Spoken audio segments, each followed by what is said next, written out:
Morning students, हमारा chapter second चल रहा था। उसमें पार्ट ए हमने पोटेंशियल पढ़ लिया। सेकंड पार्ट हमारा चल रहा था कैपेसिटर और कैपेसिटेंस। आज जो हमारा नेक्स्ट टॉपिक है वो आ जाता है कॉम्बिनेशन ऑफ कैपेसिटर्स। ये हम 9th-10th में भी पढ़ चुके हैं। वो हमने कॉम्बिनेशन ऑफ रेजिस्टेंस पढ़ा था, सेम उसी प्रोसीजर में यहाँ आ जाता है combination of capacitor. Combination of capacitor are two type. First है सीरीज कॉम्बिनेशन, सेकंड आ जाएगा पैरेलल कॉम्बिनेशन। तो हम पहला पढ़ रहे हैं सीरीज कॉम्बिनेशन। वहां पे जो मतलब था सेम उसी वे में यहाँ पे भी दिखाई दे रहे हैं।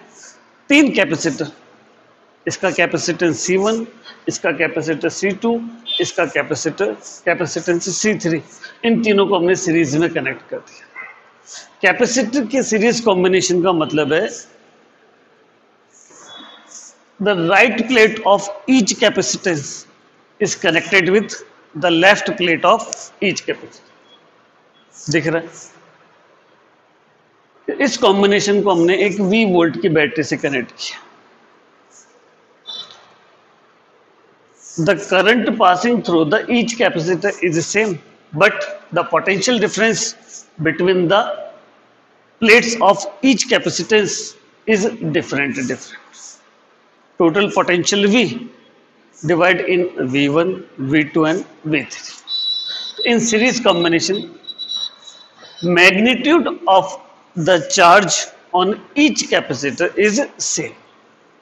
जब भी कैपेसिटर्स को सीरीज कॉम्बिनेशन में कनेक्ट किया जाता है तो उनकी प्लेटों पर मैग्नीट्यूड ऑफ चार्ज सेम बना रहता है।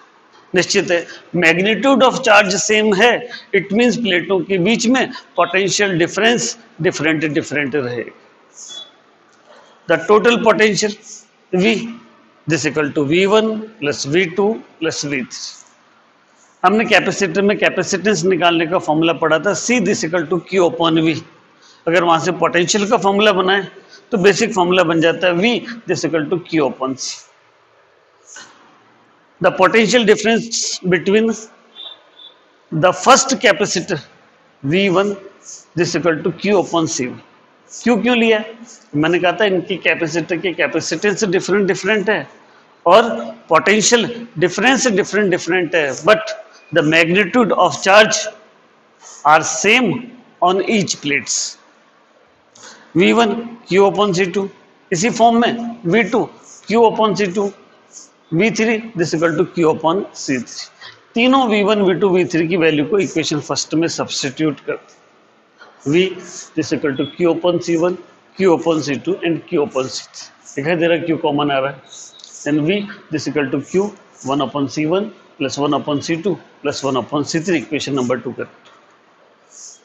लेट CS, C का मतलब कैपेसिटेंस ऑफ कैपेसिटर, S का मतलब सीरीज कॉम्बिनेशन। क्या कह रहा है? Let CS is the equivalent effective total net capacitance of series combination. Then CS equivalent capacitance this equal to total charge upon total potential. CS this equal to Q upon V। यहां से यदि V की value निकाली जाए, V this equal to Q upon CS।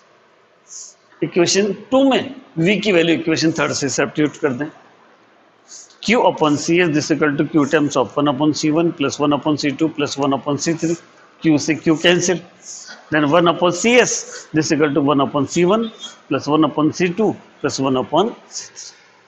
ये formula आ गया किसका? सीरीज कॉम्बिनेशन में इफेक्टिव या इक्विवेलेंट कैपेसिटेंस निकालने का। 1 upon CS this equal to 1 upon C1 plus 1 upon C2 plus 1 upon C3। Next आ जाता है पैरेलल कॉम्बिनेशन। तीन कैपेसिटर C1, C2 और C3 parallel connect. Parallel connection का मतलब है the right plate of each capacitor connect at the point and left plate of each capacitor connect at other point. Potential difference V is same across each capacitor, but the quantity or magnitude of charge on each capacitor are different. In parallel combination, all capacitors have same potential difference across them. If the total charge of parallel combination is Q, then Q is equal to Q1 plus Q2 plus Q3. Q, basic formula, Q is equal to C into V. Then Q1 C1V, Q2 C2V, Q3 C3V. तीनों values को equation first में substitute कर दिया जाए. Q C1V plus C2V plus C3V, V common आ गया, formula बन गया Q is equal to V times of C1 plus C2 plus equation number 2. Same पहले प्रोसीजर की तरह लेट CP, C का मतलब capacitance of parallel combination, P का मतलब पैरेलल वर्ड के लिए, is equivalent capacitance of parallel combination, then CP basic formula वही है, C is equal to total charge upon total potential, Q upon V. ऐसे Q की वैल्यू निकालें तो Q is equal to CPV. इस equation 2 और 3 से वैल्यू सब्स्टिट्यूट की जाए, CPV is equal to V times of C1 plus C2 plus V से V. इसके अंदर पैरेलल कॉम्बिनेशन में इक्विवेलेंट कैपेसिटेंस निकालने का फॉर्मूला बन गया CP is equal to C1 plus C2 plus C3. Next topic आ जाता है energy store in a charged capacitor. किसी भी कैपेसिटर को चार्ज करने में जो वर्क डन होता है, वही वर्क डन उस कैपेसिटर में पोटेंशियल एनर्जी या इलेक्ट्रोस्टैटिक एनर्जी की फॉर्म में सेव हो जाता है. The total work done to charge a capacitor save in form of electrostatic potential energy. Let at any instant charge Q be at the plate of capacitor, then the potential difference between the plates is given by V is equal to Q upon C. If the next extra charge dQ is transferred to the plate of capacitor, then the work done, formula पढ़ा हमने, dW is equal to potential into charge. Potential तो V, charge की जो quantity है वो dQ है. V का formula हम निकाल चुके, V is equal to Q upon C, V की वैल्यू यहाँ सब्स्टिट्यूट कर दें, dW is equal to Q upon C dQ. जो टोटल चार्ज देना हो, 0 से कैपिटल Q तक टोटल चार्ज करना, तो देखो then total work done charging from Q is equal to 0 to Q is equal to capital Q, then total work done is the integration with limit 0 to Q dW की value substitute कर दें, then Q upon C dQ.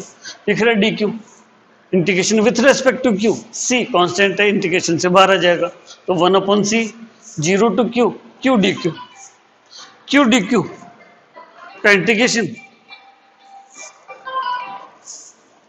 Q square upon 2 with limit 0 to capital Q.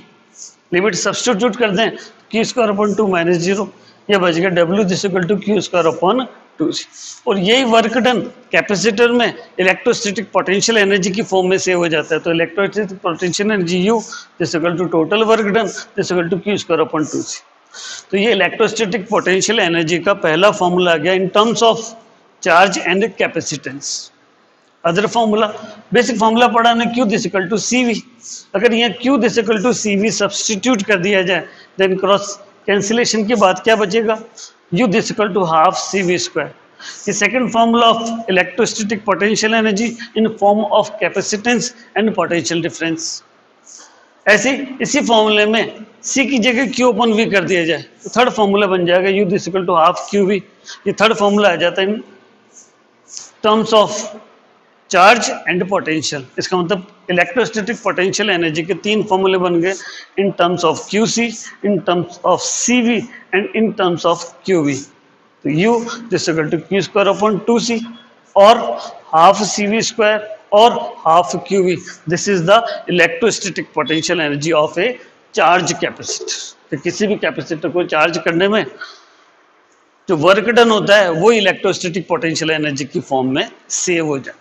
Combination के numerical solve करते हैं. Question है, calculate the equivalent capacitance in the following circuit. एक circuit दे रखा है जिसमें टर्मिनल A और B के बीच में 4 कैपेसिटर जुड़े हैं, 3 माइक्रोफेरेड, 4.5 माइक्रोफेरेड, 4.5 माइक्रोफेरेड, 3 माइक्रोफेरेड. हमें टर्मिनल A और B के बीच में टोटल नेट या इक्विवेलेंट कैपेसिटेंस निकालना है। तो सबसे पहले देखें 4.5 माइक्रोफेरेड और 4.5 माइक्रोफेरेड को मैंने डॉट डॉट किया है। इट मीन्स ये दोनों पैरेलल कॉम्बिनेशन को शो कर रहे हैं। तो पहले इन दोनों का पैरेलल कॉम्बिनेशन का इक्विवेलेंट रेजिस्टेंस निकाल लें। अगर दो कैपेसिटर पैरेलल कनेक्ट हों तो पैरेलल कॉम्बिनेशन में हमने फॉर्मूला पढ़ा था CP this equal to C1 plus C1 भी 4.5 माइक्रोफेरेड है, C2 भी 4.5 माइक्रोफेरेड है। इसका मतलब इन दोनों के पैरेलल कॉम्बिनेशन का जो इक्विवेलेंट कैपेसिटेंस हो गया CP this equal to 9 microfarad. इसका मतलब इन दोनों को हटाकर इनकी जगह इनका इक्विवेलेंट शो किया जा सकता है।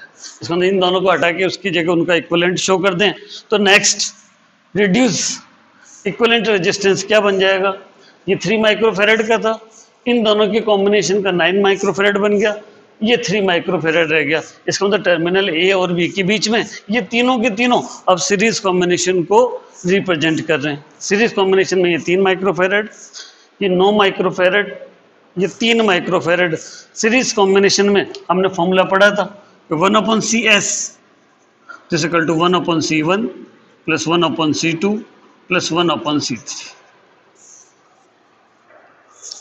तो 1/CS की जगह CAB कहलाएगा। CAB का मतलब नेट या equivalent capacitance between terminal A and B। तो 1/CAB 1/3 प्लस 1/9 प्लस 1/3।